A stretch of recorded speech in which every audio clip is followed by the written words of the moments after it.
I want to talk about this fascinating issue regarding the Shroud of Turin.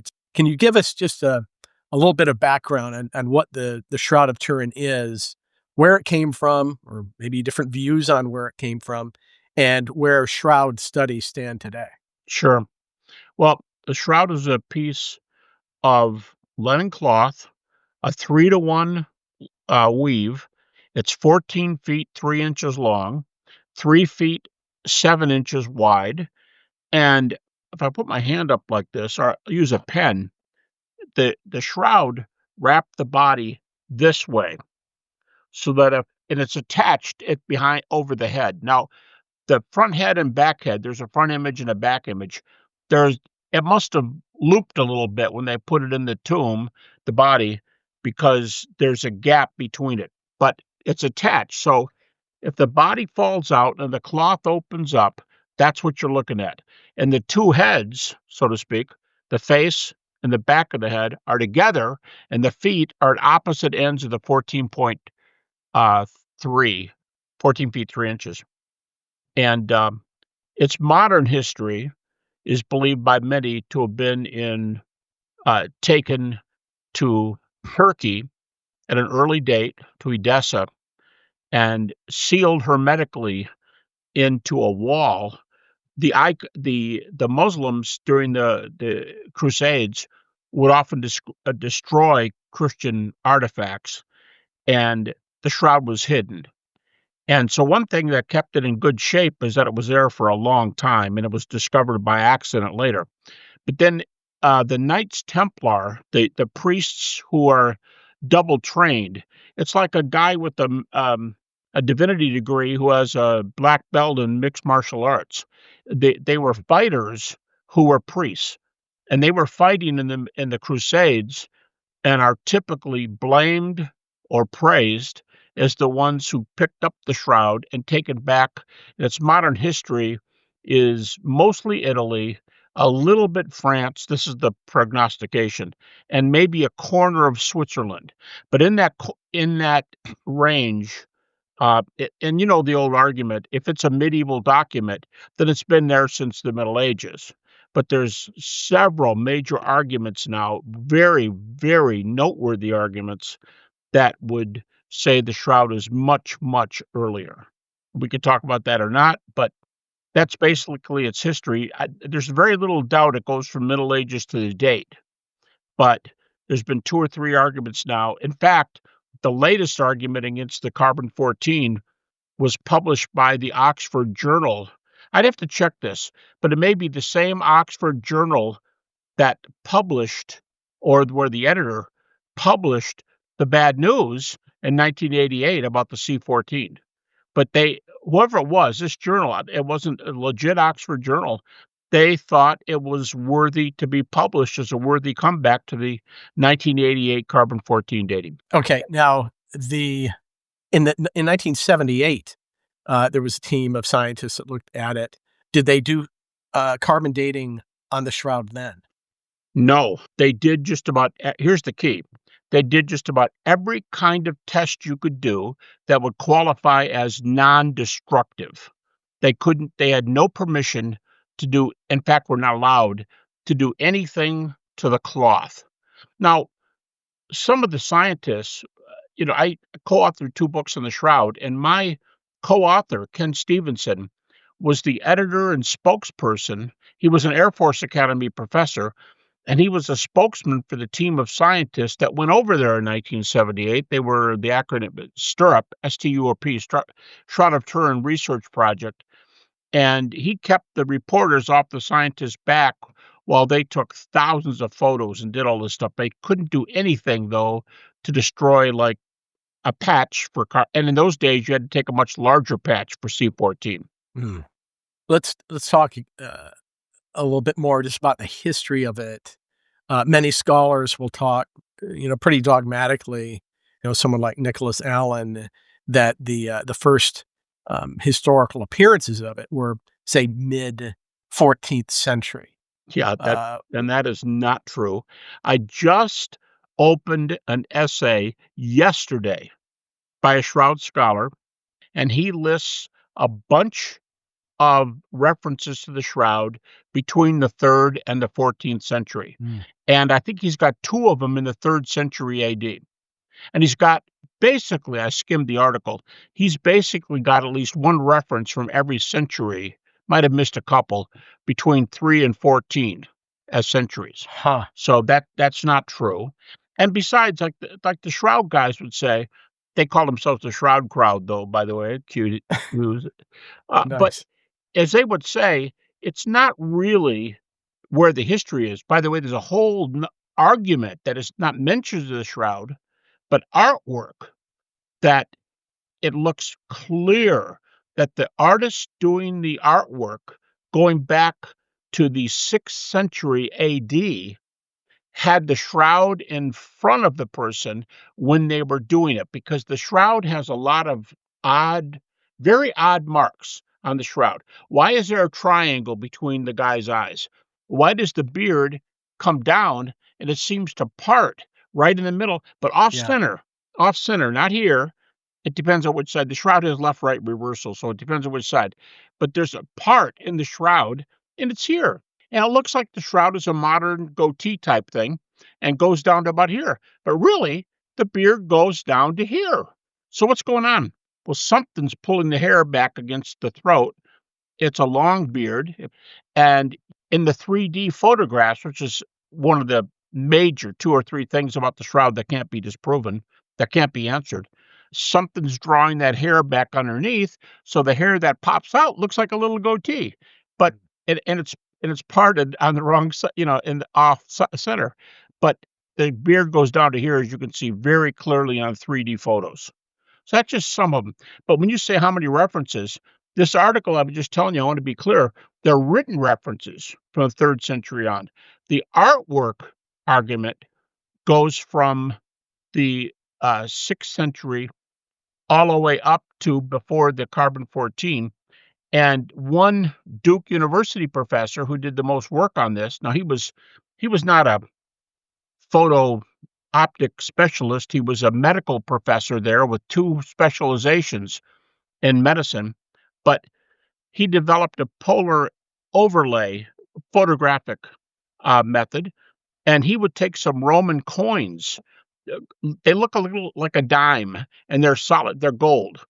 And it says King of Kings and Lord of Lords, and Jesus is on a cross. I mean, it's only his head, but you can see the wood coming out from the side. And there are 150 or more similarities between the coin, the Roman coin, and the image on the shroud that is not a feature on any other faces of Jesus or other like Buddha or anybody else. So where did all these images come from that have these strange, like there's a line across the throat of the man in the shroud. It starts about here. And the painters often put a line across his throat. Why do you put a line that's suspended out in Huh. space? Because they thought they were painting the face of Jesus. But it's an ancient wrinkle.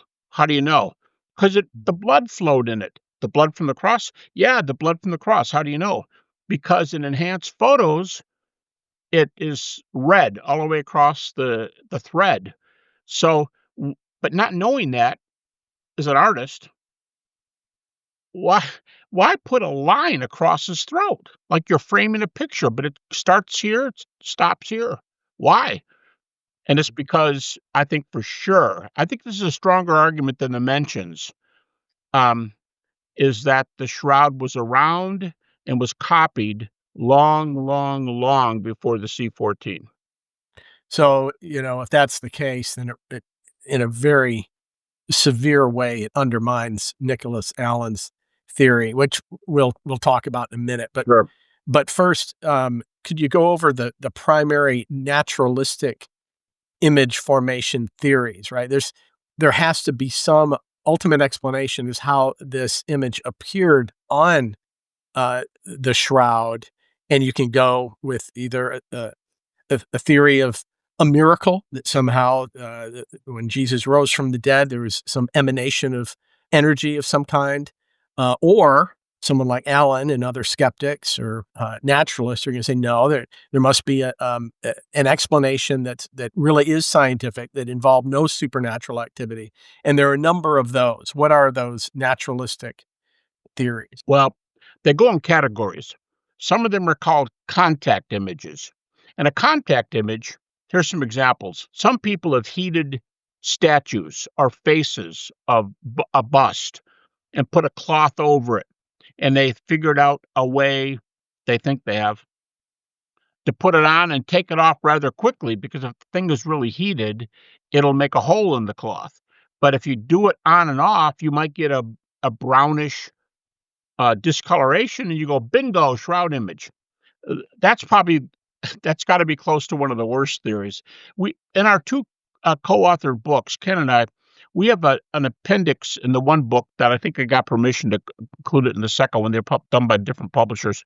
And in the back, we have a bunch of naturalistic theories and 4, 5, 6, 8, 10 refutations of each one in the back. That is one of the worst. But probably the worst is that the shroud was painted. Because, and some critics will say, excuse me, there is iron oxide, Fe2O3. There is iron oxide on the cloth. Sorry, don't tell me there's no paint there. There is. Yeah, time out. You're talking like an idiot here. There's paint on the shroud, but it's specks.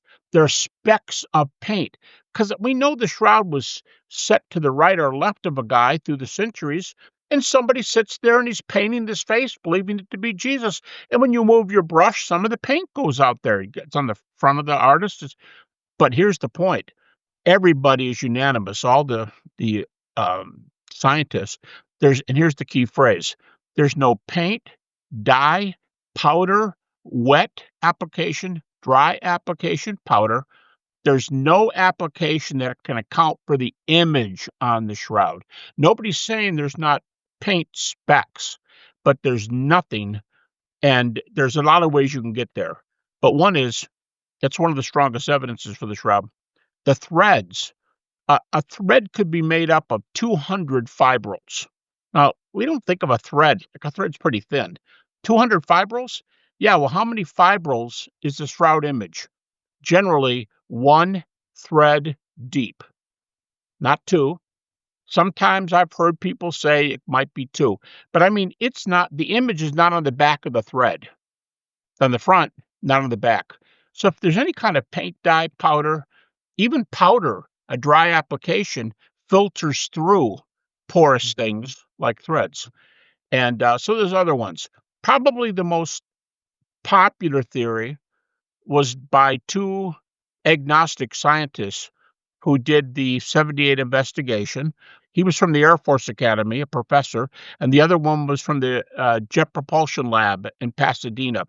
And they were physicists, and they took a cloth, exposed it to, just like put it on things that would be on the body of somebody who was crucified. So there would be sweat, there would be blood, there would be anything, whatever chemicals would be on the body from somebody who suffered like that. You touch them to a surface like that, and then you won't see an image. So you bake it in an oven, which scientifically is simulated to represent so many years of aging. Like a lot of things turn brown with aging. And if you already have chemicals on the cloth, why couldn't the image come out from the sweat and blood and everything on the cloth? But there's probably 4 at least major reasons. It's a thoughtful thesis. But the image on the shroud is 3D. No other photo, nothing else we have is 3D in this sense. These images that they put in the oven, they're not 3D. They're not superficial. That it's not on the top fiber. That's called superficiality. It's not 3D. I used to think 3D was the hardest thing to explain, but now what's taken over is the belief that you can see the bones in the man who was buried. You can see the bones in his right hand, and it covers his left hand, but you can see the blood going up the arm on the left. the right nail print, which is about there, the blood's going up. By the way, the blood goes all the way through the cloth.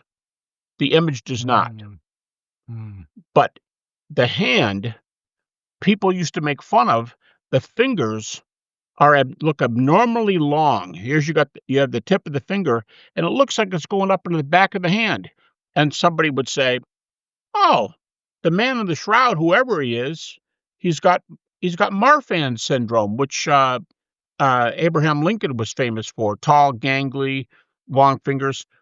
Which is no problem if Jesus had that, but they said he might have Marfan syndrome. Well, now that they got more data, the reason you're going all the way up here is because you're seeing the bones in the back of the hands. But the big thing is there are a number of teeth, upper and lower, but especially lower, where you can see teeth and roots. Now, there's some dispute about this, but it's a pretty popular view today. And if the image of the teeth is visible on the cloth, then it's not a naturalistic. I mean, what in the world would bring the teeth out on the? So the teeth and the hand bones, the three-dimensionality. When you look at the shroud photos, when they put it in what was called a VP8 image analyzer for space shots, of Voyager space shots, it gives you cloth to body distance. So it'll tell you what part of the cloth was touching the body. For example, the left knee, it was raised in rigor mortis. The right leg is down and the left knee is up. The left knee is up in rigor mortis. So the cloth is going to drape over the left knee. Okay, that makes sense. Why is the right knee visible on the cloth? It's there too. mm. And the most popular theory is that's true all over the place. Why are the sides of the face on the cloth? The cloth wasn't on it.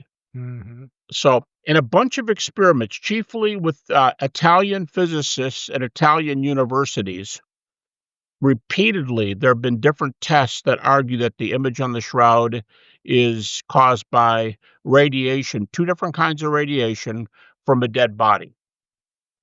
So in a way, the shroud image is a photograph.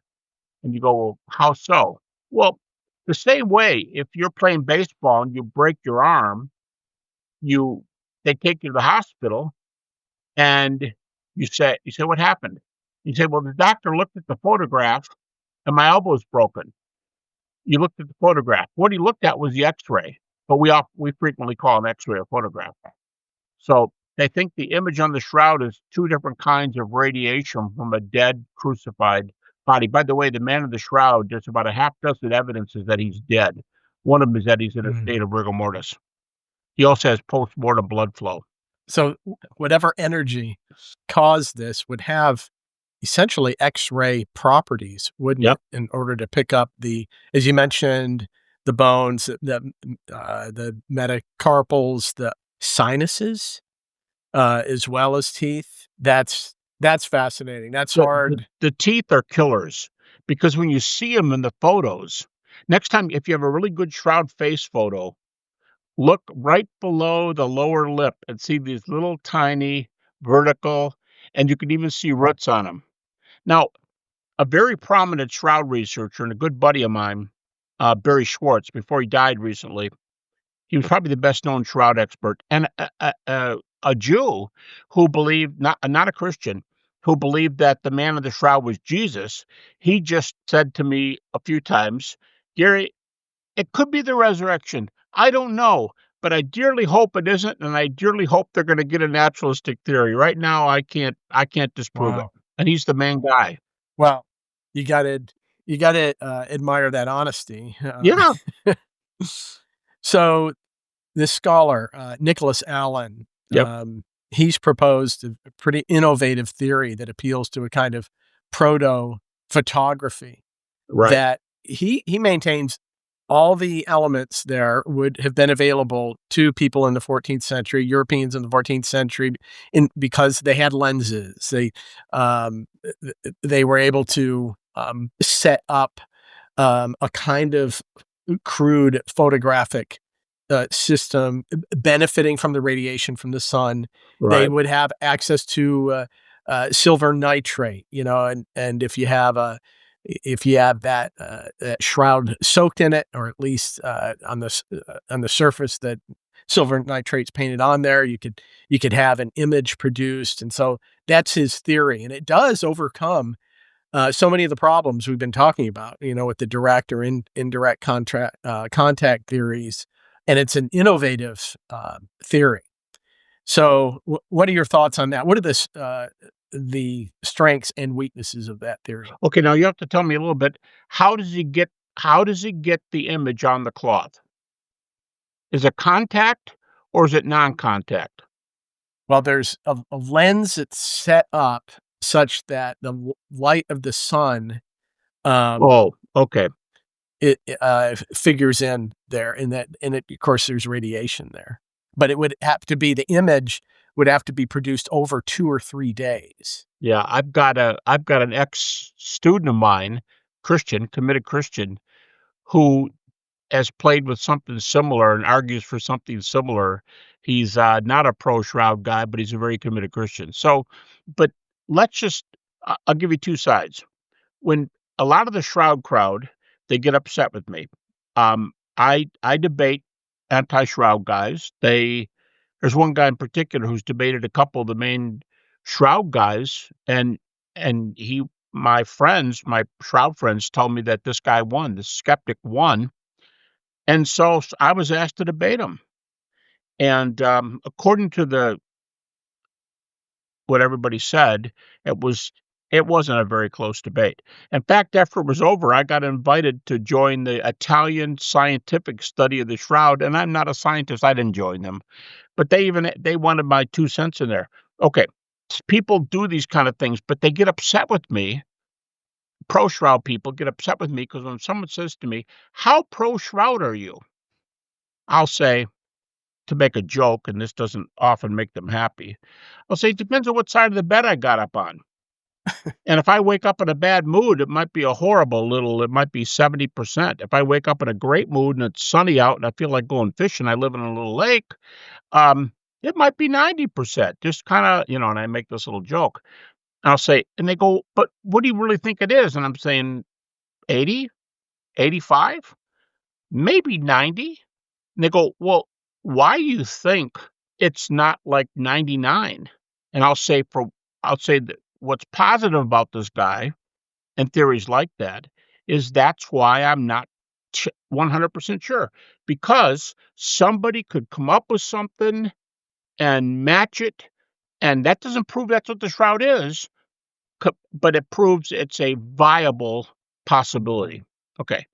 The bad thing about this is that the major characteristics of the Shroud, maybe the top 4, it doesn't have any. My guess is, now I've not seen the work, I don't think it has any of them. I'd like to know what he does about the teeth and the hands, the the that's become a biggie. The 3D. What happens when if he sends a photograph in? Some of the biggest guys made the mistake of sending photographs of what they faked to the scientists. And they put them in these computers that can tell you what the image is. And if the image on the Shroud is not 3D, you didn't do it. The Shroud on the image is 3D. Third, it's got to be superficial. Whatever what he says sounds like another type of theory. It's called a vapor graph, where vapors did this. It's not really a contact image, but vapors in all the experiments, vapor diffuses. You don't get clear images. So what about the clear, distinct images? What about the fact that if it's a vapor graph and it came on the Shroud somehow, like through the air, how come it's only in the top one fiber out of 200 fibrils in a thread? And another one I haven't even talked about, the Shroud image is non-directional.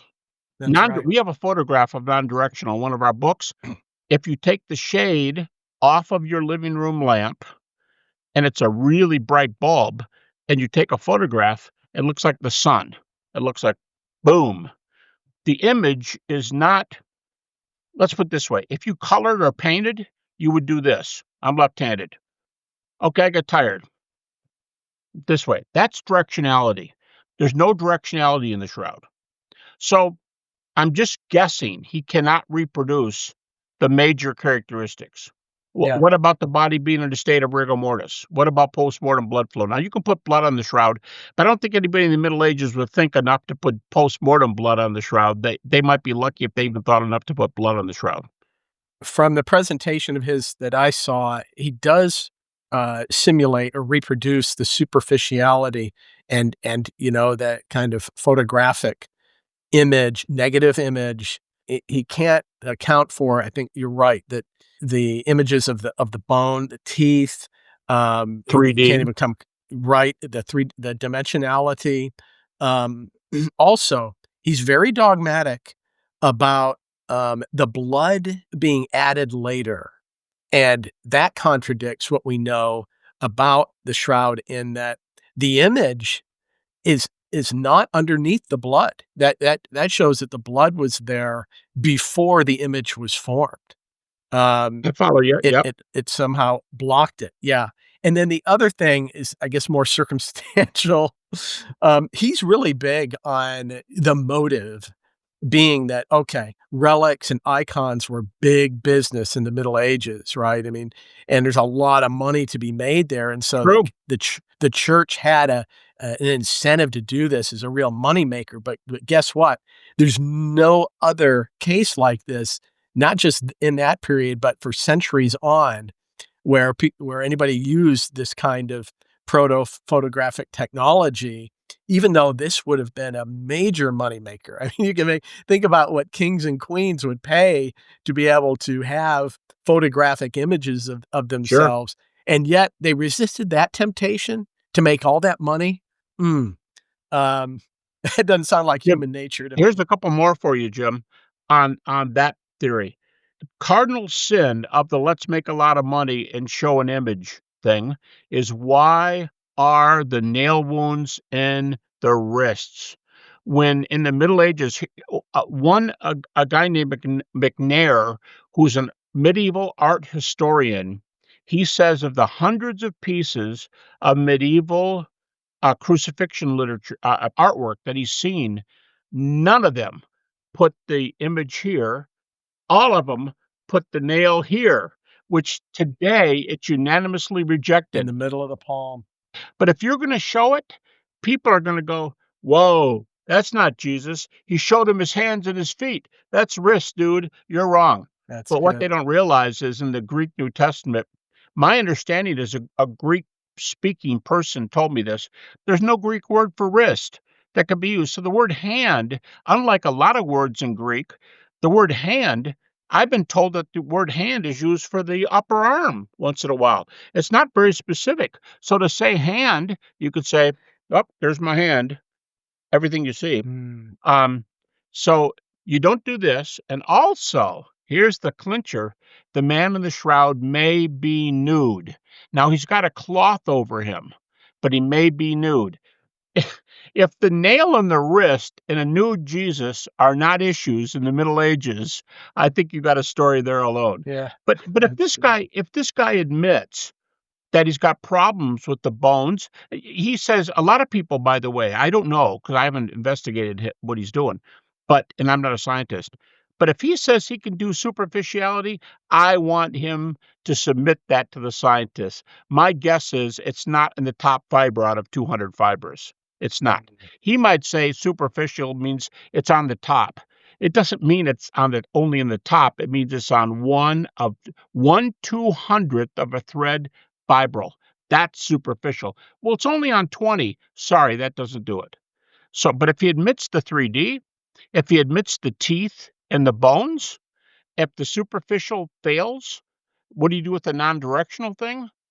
Uh, Huge objection to me is the wrist and the possible nudity. I think I think those kill it. I just think there's too many huge objections Yeah, there. Oh, by the those way, are the great. photographic thing that he can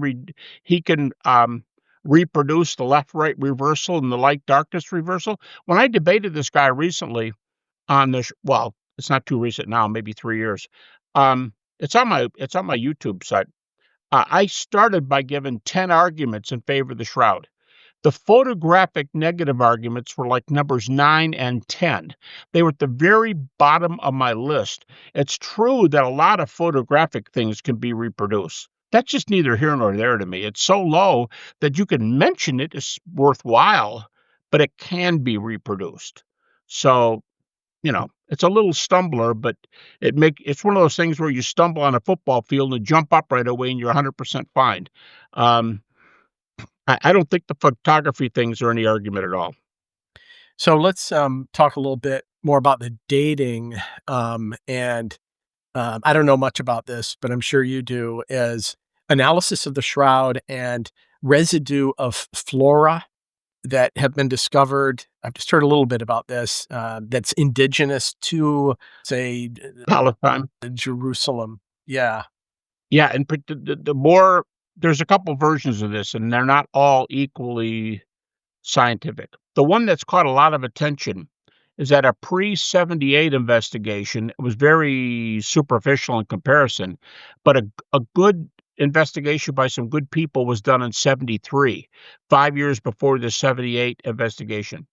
And a Swiss criminologist named Max Frey used sticky tape, and he found a number of species of pollens on the cloth. Well, that's not strange. A lot of species of pollen. And I don't know where they are now, but that professor at Duke that I referred to, um, he passed away a few years ago, but I've been in his home and I've been in his basement where all his research is, and he showed me these pollens that Max Frey got off the cloth. They're in a frame, and Max Frey gave them to the Duke professor. Now the Duke professor passed away, but I'm sure he's put it in good hands before that. Huh.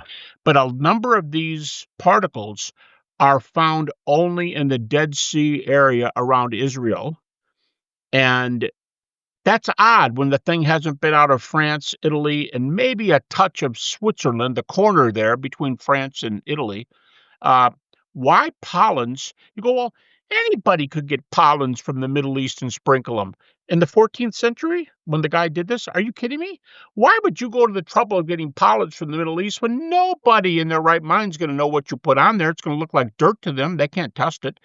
And so the pollens, here's another one. In one of my shroud photos, the scientist in 78 is taking sticky tape. Kodak made a special tape for them for taking things off, and he's taking samples of what's on the bottom of the feet. Now, the bottom of the feet has dirt and blood on it. And because if it's Jesus, whoever the person is, walk barefooted, and there's blood underneath.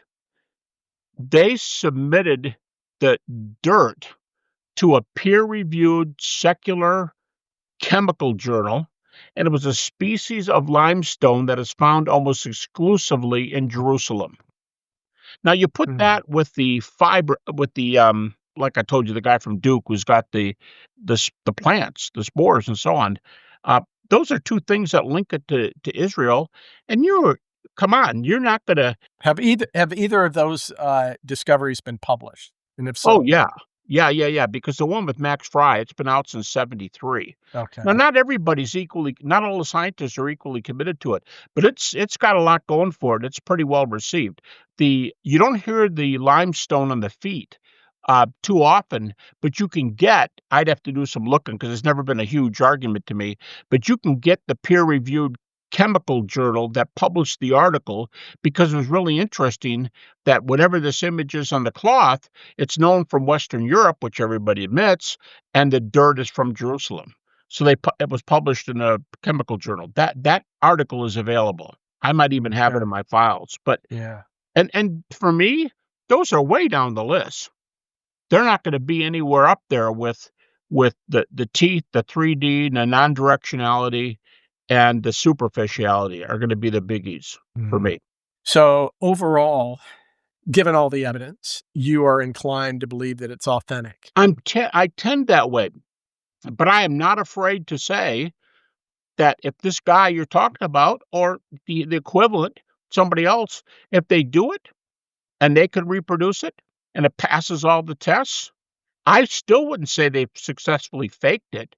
I would say at best they have faked they have faked a process that could be used on things like the shroud. Doesn't mean it is. You can have two almost identical methods and not be the same. So I don't think they would have disproved the shroud, but I would admit it would cause me enough doubt if they said, I can check off those 4 biggies at the top and a few of the bottom ones, like, why does he look like he's nude? And really, why are the nails in the wrist? That bothers me if it's Mhm. made to make money, you Yeah. know? Well, yeah, the one that gets me the most, well, a couple I named them, but certainly the method that he devises or proposes could never have the X-ray capabilities that can pick up teeth and bones. So just Eh, in principle, it's gonna fail to account for that. if it doesn't have the X-ray, that's the teeth and it's Yeah. the same as the teeth and bone argument. If you can't do the X-ray one, you've got a real issue there right from the beginning. So Alan will note, along the way as he gives his presentation that, he completely rules out really from the outset the possibility of the category of a miracle, right? And this is Right, how it goes for so many right, naturalists that yeah, it's just impossible, and so there must be a naturalistic explanation. Of course, right. you in your resurrection studies, you you encounter that all the time when you're dealing with someone who their mind is completely closed against the idea of the miraculous. It's not a principled kind of metaphysically grounded um, resistance. It's just a dogmatic commitment to really scientism or to naturalism. They're just dogmatically naturalistic. And when you're dealing with that, you're dealing with, I guess, a metaphysically closed mind. Yeah, Jim, I should ask you this. We're both trained in philosophy, and, I've got a question. I think this is just starting to come to light. I have an appendix to it in my 2nd magnum opus book, has a appendix on whether naturalism/materialism or like views are provable in any probabilistic manner. Nothing's you know what I mean, provable in Mhm. a scientific, i.e., highly probable view.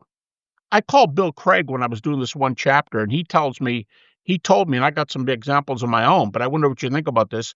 He tells me that some of the biggest name naturalists now are allowing that you can't prove naturalism and you can't prove materialism. You can't prove them. So what bothers me in debates, there's 2 moves I make dialoguing with the resurrection outside of resurrection data. My first one is they both involve a timeout. I'll say, you're going to reject this because you don't allow the supernatural, and we've never seen the supernatural before. Are we okay? But you're ruling out this, and this. You're just ruling them out.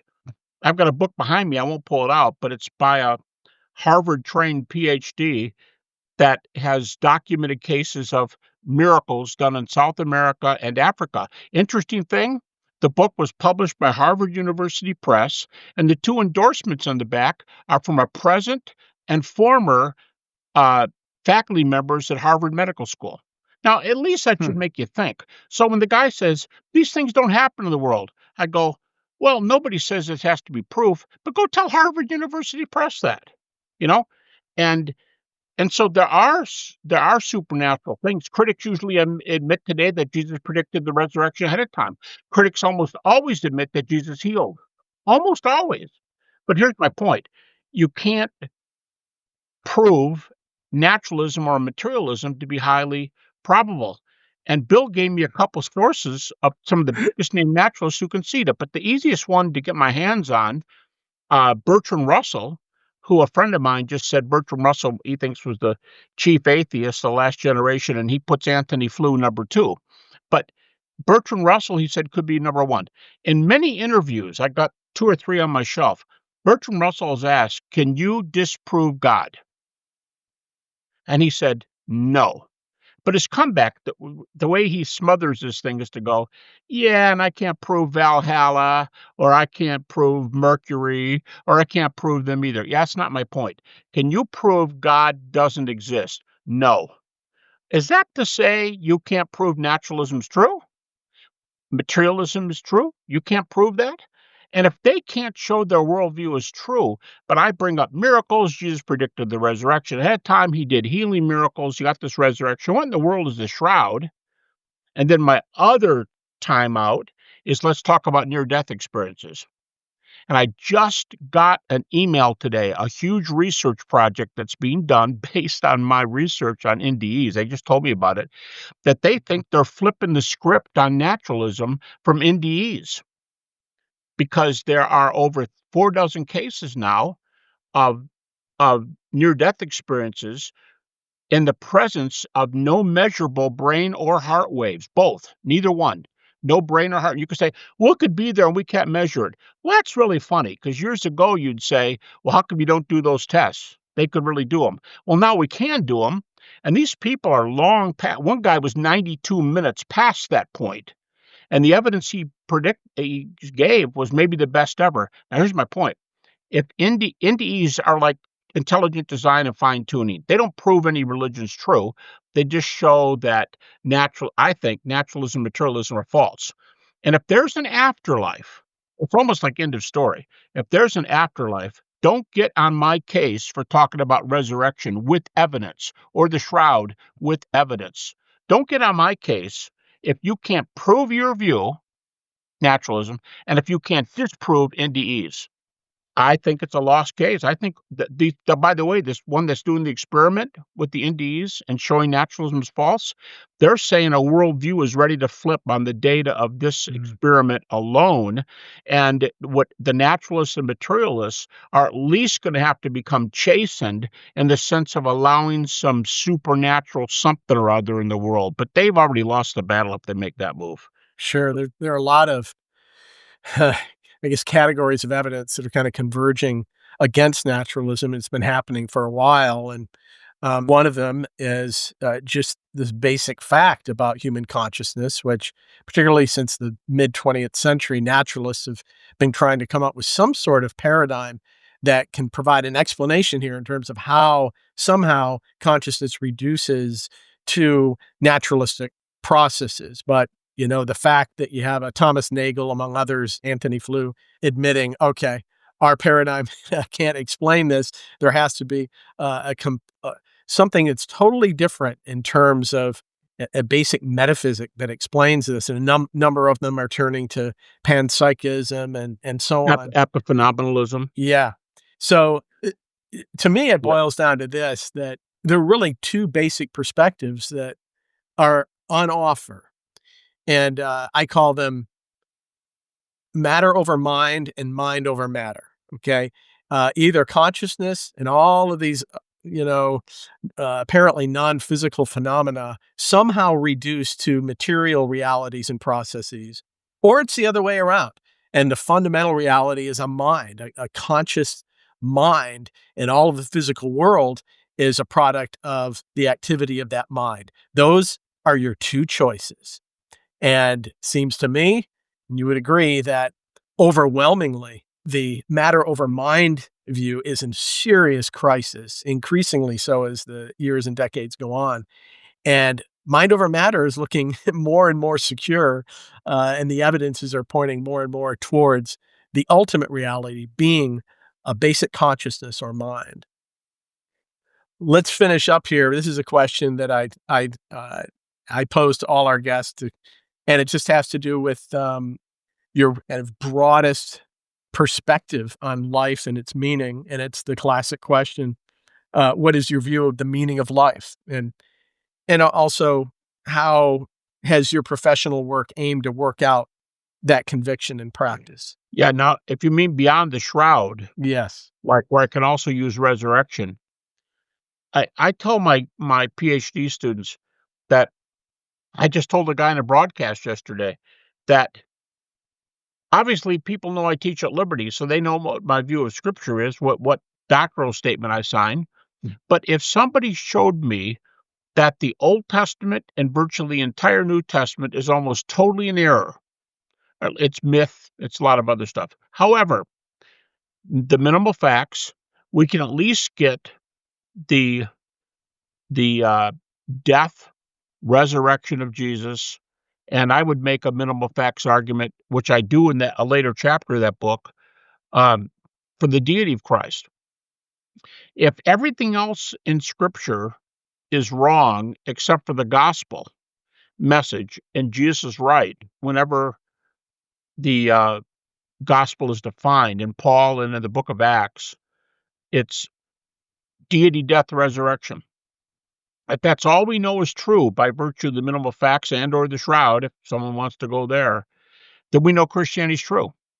Because if Jesus is the Son of God who died on the cross for our sins, rose from the dead, and the Father is the one who raised him, but no other religious founder or other goofball in history somewhere has been raised from the dead. I'm not talking about Lazarus and people who have to die again. But if nobody else has been raised from the dead, you think, well, what about Elijah? He didn't die. Yet he wasn't raised either.